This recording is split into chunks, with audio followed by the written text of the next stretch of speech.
मुख्यमंत्री मनोज जरांगे आणि अन्न आणि नागरी पुरवठा मंत्री छगन भुजबळ यांच्यामध्ये अद्यापही वादंग सुरू आहे।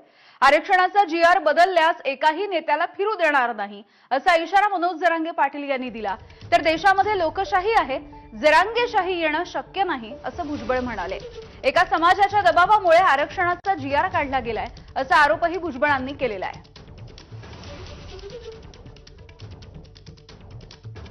आपल्या जीआरला शब्द सुद्धा बदलायचा नाही। सरकारला सांगतो धक्का सुद्धा लागला नाही पाहिजे। नसता महाराष्ट्रात नाही एके बी नेत्याला फिरवून नाही देणार। तिकडे मोर्चे काढा, काय करायचं तर करा, आम्हाला काय देणे घेणं नाही त्याचं। सरकारने आमच्या जीआरमध्ये एवढ्या वल्याचं ऐकून जर काय खोड केले रे बाबा, तर असे मराठी पुन्हा देशाने कवाच बघितलं नसते। या देशामध्ये लोकशाही आहे, या देशामध्ये जरांगेशाही अजून यायची आहे, ती अजिबात येणं शक्य नाही। बाकीच्या राज्यांमध्ये देशांमध्ये